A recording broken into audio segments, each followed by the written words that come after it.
We are now on the topic slopes and equations of straight lines. So speaking of straight lines, this is the simplest geometric curve that we have. Okay?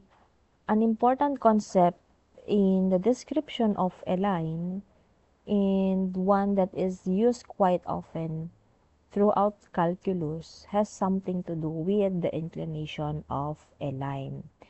So, before we proceed on the slope of a line, kailangan mo nating alamin yung mga yung mga importante na dapat nating alamin when it comes to inclination of line. So, the inclination of a line that intersects the x-axis is the measure of the smallest non-negative angle which the line makes with the positive end of the x-axis. So it was indicated here that non-negative angle. Okay? So, wala tayong negative na mga angles. Okay po? Wala tayong negative na angles when it comes to the inclination of a line. Okay? Pangalawa is the inclination of line parallel to x-axis is 0. Meaning to say, parallel, pantay siya or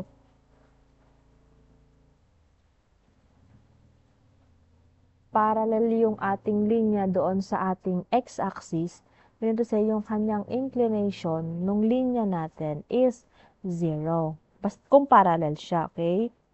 Third is, the inclination is expressed in degree angle, okay, or radians, and is represented by the symbol theta.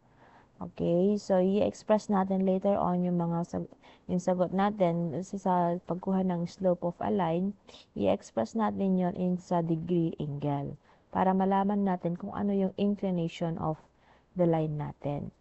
And lastly, the inclination of a line is always less than 180 degrees or pi radians, and every line has an inclination. Meaning to say, pag less than 180 degrees, yung mga degrees natin should be between 0 and 180. Hindi po tayo lalagpas ng 180 or bababa or magkakaroon ng mga negative na value or mga negative na angles. Okay? It is always between 0 and 180. So, yan yung mga dapat nating tatandaan. Now, let's move on to the slope of a line. Ito yung una nating i-discuss sa ating slopes and equations of straight lines. So, slope of a line is another relationship between the inclination of a line and the coordinates of points. Okay? Or I must say na while the inclination of a line seemed like a simple representation, a relationship between the inclination of a line and the coordinates of points on it cannot be found without resorting to tables of trigonometric functions. Kaya naman, kino-consider natin ang slope of a line. Okay? Ito ay isa pang expression na related sa inclination. And take note na ang ating slope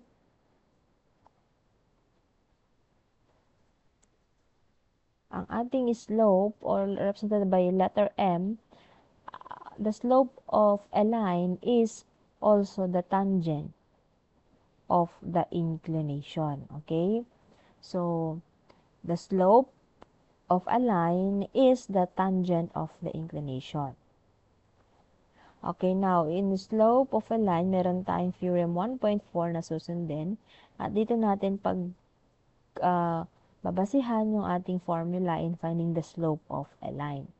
Okay, so the theorem 1.4, a line through point 1 is equal to x sub 1, y sub 1, and point 2 is equal to x sub 2 and y sub 2, wherein x sub 1 is not equal to x sub 2, has a slope m, or slope is equal to change of y over or divided by change of x is equal to y sub 2 minus y sub 1 is equal to x sub 2 minus x sub 1. So, ito yung magiging formula natin in finding the slope of a line.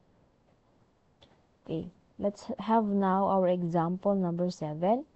So, let us find the slope of the line containing points point 1 is equal to 1 and 5, and point 2 is equal to 7 and negative 7. Okay, so,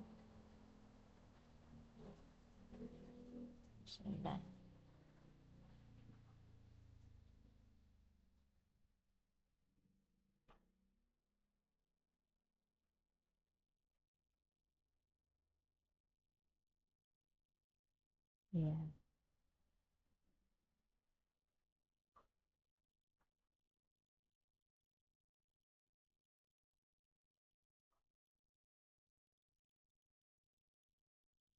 Okay. Ay, nag-close na naman. Di bale. So, so na yung formula. Ang formula natin dito ulit ay slope is equal to y sub 2 minus y sub 1 over x sub 2 x sub 1 is equal to negatives. Okay, dire-diretso na naman ako. So, yan yung formula natin, right? So, we have the given points, 2 points, point 1 and point 2. So, ilapat lang natin sa ating formula. So, y sub 2 is equal to negative 7 minus y sub 1 natin is 5 divided by x sub 2 is 7 minus x sub 1 is 1. So, simplify natin ito.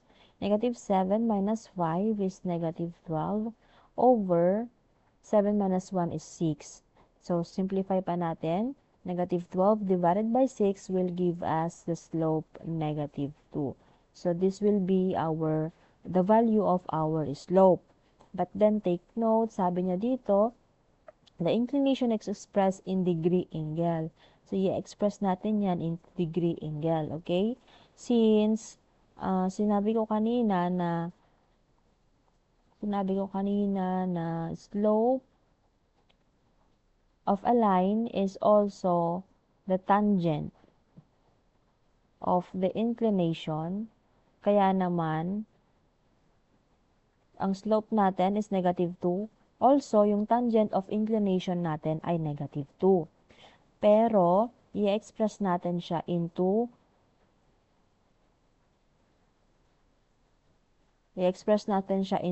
degree angle. So, paano natin yan i-express? Okay? Sabi rin dito kanina, the inclination of the line that intersects the x-axis is the measure of the smallest non-negative, or dito na lang, the inclination of a line is always less than 180 degrees. No? Since negative yung ating nakuha, kukunin natin yung kanyang absolute value. Okay po? Kukunin natin yung absolute value niyan to make it positive. Kasi nga, 'di ba, wala naman tayong degrees. Sabi doon kanina na higher than 180 or lower than 0. It is always between 0 and 180. No? Iwasan natin yung negative. So, kunin natin yung absolute value. So, para makuha natin ngayon yung degrees na kailangan natin, no? Kukunin natin ngayon yung reverse ng ating tangent. Okay po? Reverse tangent, paano natin i-compute doon sa ating calculator? Just, kapag scientific calculator yung gamit natin, simply pindutin lang yung shift and then tan. Diba? Shift tan ang pipindutin mo doon sa scientific calculator para magpakita yung tan. Tapos may negative 1 na nakalagay doon sa taas. Yan yung reverse, pagkuha natin ng reverse ng ating tangent. Okay? Or arctan kung tawagin.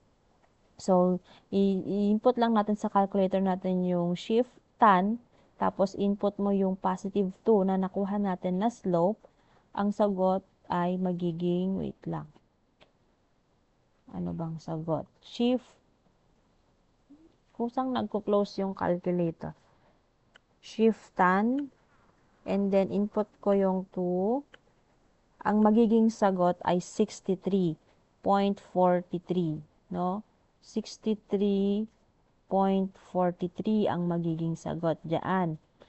Now, hindi pa yan yung sagot, okay? Hindi pa yan yung sagot natin kasi ileles pa yan natin sa 180. Okay, so 180 less yung nakuha nating sagot, 63.43, or yung lahat na niyan, no? I-less lang natin sa calculator natin, 180 less yung nakuha nating sagot, that is 116.5, or i-round off na natin into whole numbers, that is 117. Therefore, yung ating theta, or yung ating theta ay yung degree, katumbas na degrees natin na nakuha, na value natin ay 117 degrees. So, yan po yung kung paano natin kunin yung degrees, na value ng degrees ng ating inclination of the line, no? Kailangang scientific calculator yung gamit natin. Okay, mag-example pa tayo ng isa. Let's say, what if we have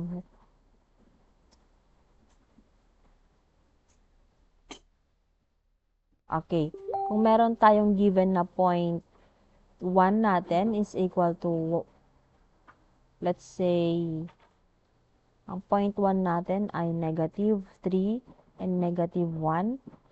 Ang point 2 natin ay 1 and 5. Okay, so kukunin natin ngayon yung slope of a line natin. So, yung formula natin kanina is y sub 2 minus y sub 1 over x sub 2 minus x sub 1 is equal to, dapat natin, 5 minus negative 3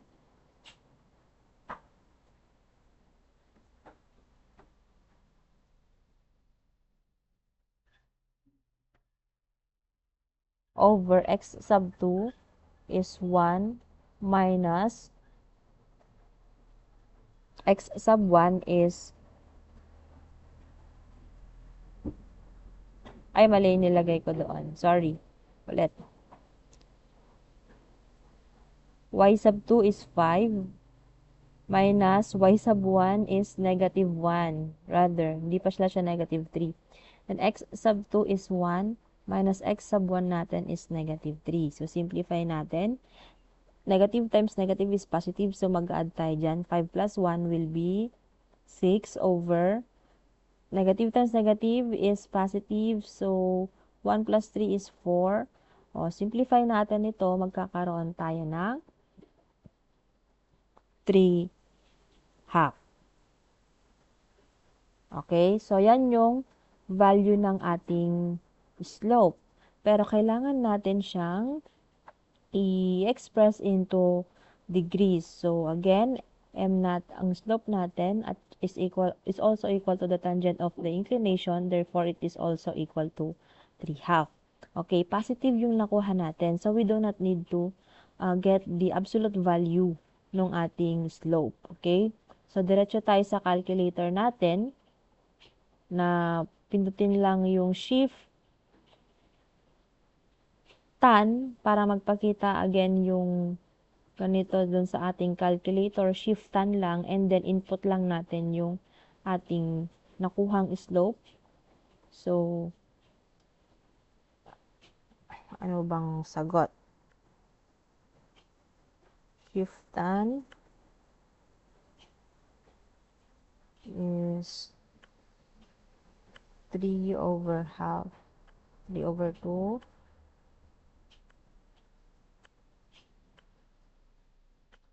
is equal to, kusang nagko-close. Again, shift tan, that is 3 over 2.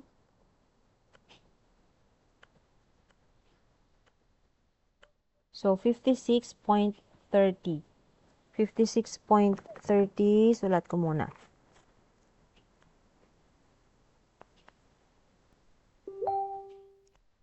And then, yung nakuha nating 56.30, iles ulit natin sa 180.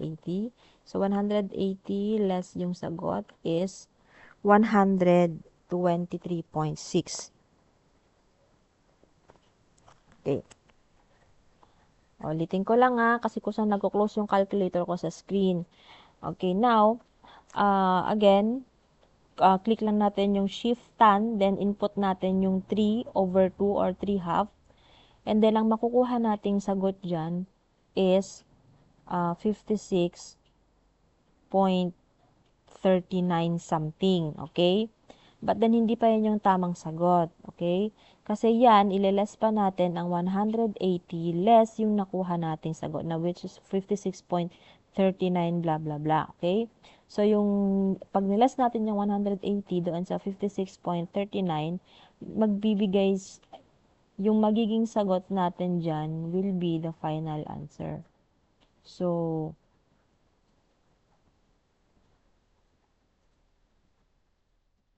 $180 less 56.39 will give us 123.6, or i-express natin siya into whole number, so magiging 124 degrees. Yan na ngayon yung ating value ng ating theta, or yung degree natin ng slope of inclination natin, or slope of a line natin, or yung ating yung tangent ng ating inclination. Okay?